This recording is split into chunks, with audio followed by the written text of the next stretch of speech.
and welcome to today's presentation. My name is Gershon Sadu. And I'm Kiyomasa. In this presentation, we're going to be focusing on themes of justice and mercy in The Merchant of Venice, and this is going to be done in relation to certain characters. So the first thing we need to do before we actually start to dig deeper into the thematical concepts in this presentation, we need to understand what justice and mercy actually are. So justice is when everything is fair, equal, and balanced. On the other hand, mercy is when people show kindness and forgiveness towards others. Alright, so our presentation is actually based around three main sections. So the first section is actually the mercilessness of Shylock, and we'll be talking mostly about this around Act 4 and Scene 1, but we'll also mention some instances of this throughout the play as well. And second, we have Portia and the quality of mercy, and this is similarly also somewhat seen in Act 4, Scene 1, where we see Portia's monologue. And the third and last section, we have the demands of justice. And so here we're going to be looking at where justice can be seen in the wider aspects of the play. Okay, so the first thing we're going to be doing is going to be looking at the mercilessness of Shylock. Therefore, it is very important to understand how the interpretations of Shylock as a character have changed throughout history and the passage of time.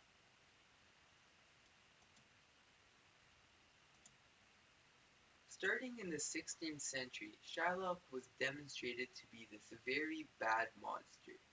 This interpretation of Shylock is more clearly displayed in Richard Burbage's play, where there is a very exaggerated Shylock with a red beard and a false nose, making the audience who watch the play really visualize and more specifically distinguish Shylock from the other characters in the play, and ultimately view him as an outsider. Now moving on to the 18th century, in this period, Shylock was interpreted a little different from the way he was interpreted previously in the 16th century. This is because, in this time period, instead of the audience thinking of Shylock as a monster, he was instead viewed for his distinct greed and malevolence. Therefore, he was still evil, but a little bit more human than the monster Shylock portrayed in the 16th century. Later in the 19th century, we got Henry Irvine, and in his play, he gives us a sympathetic portrayal of Shylock, and portrays him as more of a human being because in his play, he emphasizes Shylock as this very noble and educated man. Finally, in the 20th century, we got the post-Holocaust interpretation of Shylock. Obviously, in World War II, we had the mass killing of the Jews, and inevitably, that has changed our perception as an audience when we watch The Merchant of Venice. This is because we can't watch without being affected, and more specifically, remembering the history of Hitler and the Jews.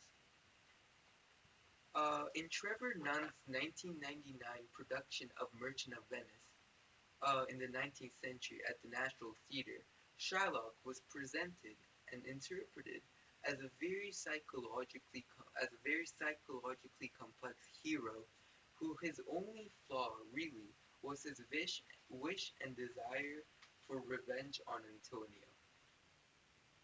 So now I'd like to go over why Shylock refuses to show mercy. So the first reason could be the way that he's treated by the society around him, and most probably Antonio. So in Act 1, Scene 3, he says, "You call me misbeliever, cutthroat dog, and spit upon my Jewish gabardine."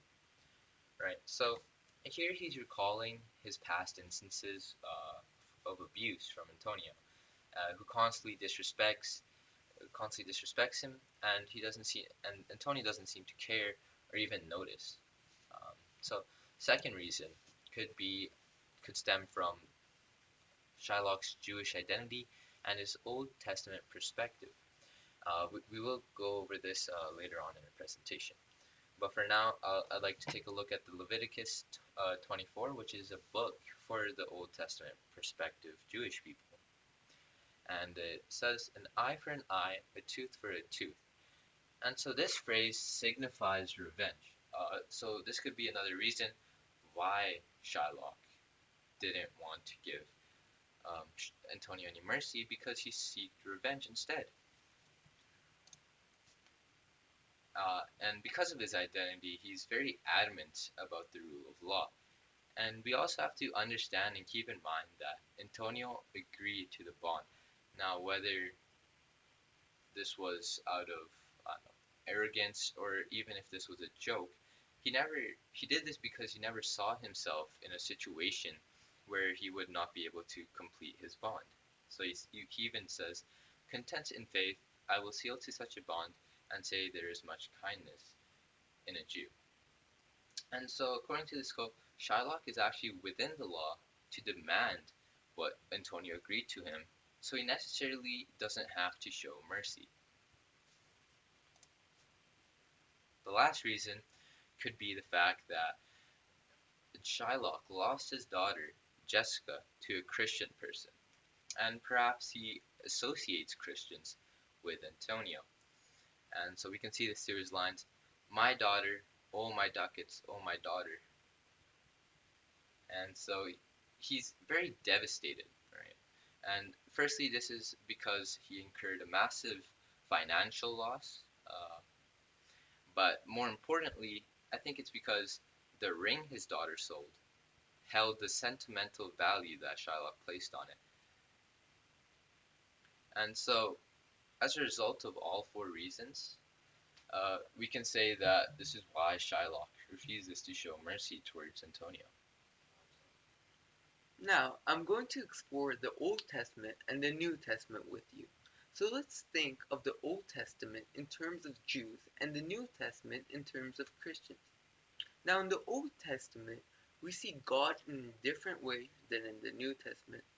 This is due to the presence of Jesus in the New Testament, and more specifically, Christianity. Jesus' significance was that he changed people's interpretations of God, and this is the reason why Judaism and Christianity are different religions. In the Old Testament, with no influence of Jesus, the religion Judaism is created. And in this religion, we see a vengeful God. This means that when people do something wrong, God seeks vengeance. As a matter of fact, God demands a strong adherence to rules and accepts people to follow the rules he says. Now let's compare those Jewish ideas there to the Christians' beliefs of a forgiving God. This New Testament is dramatically different from the Old Testament perspective, because in Christianity, mistakes people make are said to be forgivable by God Himself if a person truly seeks forgiveness. Therefore, in conclusion, in the New Testament, we got this God of mercy, while in the Old Testament, we got a God of definite, defined by rules and justice. Okay, so now I'm going to be looking at how Shylock seeks justice and refuses mercy in Act 4 and Scene 1. So, in lines 19 to 20, the Duke says, "And then 'tis thought thou show mercy." So here, the Duke actually expected Shylock to show mercy, but however, Shylock refutes that and doesn't show any mercy whatsoever. So, moving on in line 84, um, Bassanio tries to persuade Shylock by doubling the offer. So he says, "For that 3,000 ducats, here is 6." So he's offered yet again another chance to show mercy, but he declines. So in line 126, Graciano says, "Can no prayer pierce thee?" Here he pleads Shylock to give mercy, but however, he doesn't once again, and so in line 181, Portia says, "Then must a Jew be merciful." So she suggests that Shylock actually has a moral obligation or duty to show mercy because it's the right thing to do. But at last, Shylock says, "My deeds upon my head, I crave the law, the penalty, and forfeit of my bonds." So he rejects all the opportunities given to him by the different characters, and he seeks justice. Now moving on to the next section, let's have a deeper look at Portia and the quality of mercy. Portia herself is a Christian and is a strong believer of the New Testament, which is Christianity.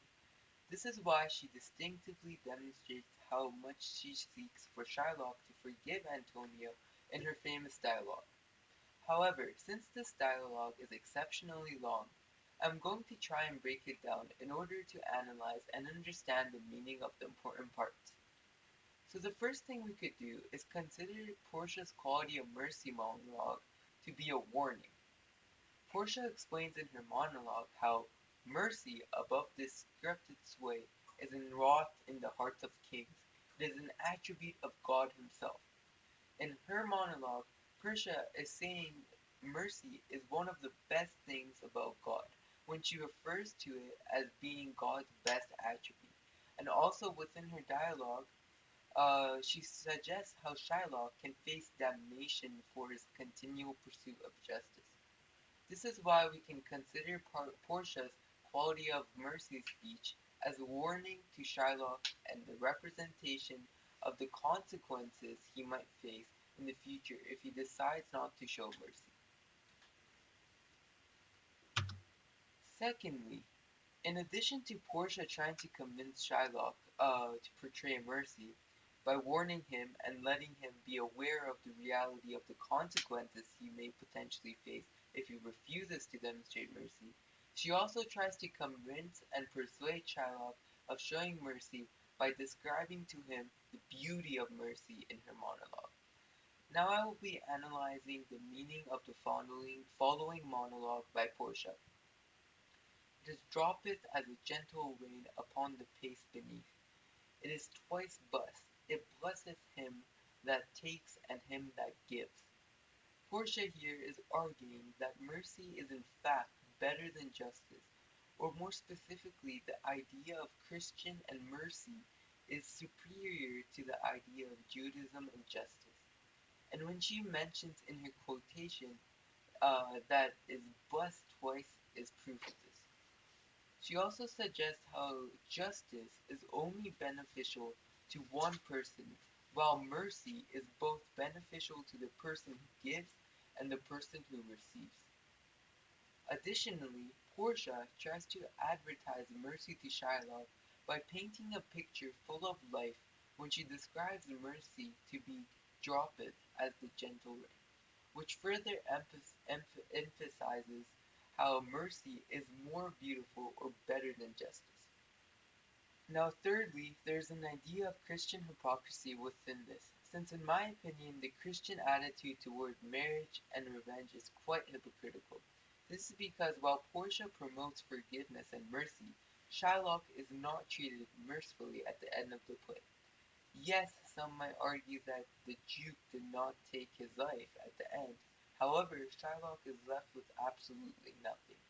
This is because Shylock is being expected and demanded by this Christian society to convert to Christianity and give up his identity of a Jew, which in my opinion defines the principle Portia preaches about the beauty of Christianity and mercy. So, moving on to the next section of our presentation, I'll be covering the demands of justice in The Merchant of Venice. So, we can see that Portia is trapped by an odd sense of injustice, and so this is because before her father's death, he made a strange condition which stated that she could only marry a man who could pick the right casket out of the three caskets, and that any man who picked the wrong casket had to swear to leave and never marry anyone ever again. And although this may be strange, Portia is trapped by it because she is loyal to her father's word, which is essentially the law. And so we can see that Portia has every intention of following through with her father's wishes because when Bassanio shows up, she obviously shows love towards him. But however, even if he picked the wrong casket, she would still follow her father's word and not marry Bassanio. So putting her father's word above love itself shows how she would follow and carry through justice. And this gives us a clue as to how Portia will act in Act 4, Scene 1. Additionally, Portia holds her other suitors to a high standard of justice also, and so when each one chooses her on casket, she tells them that they must leave her forever. So she clearly follows her father's words once again.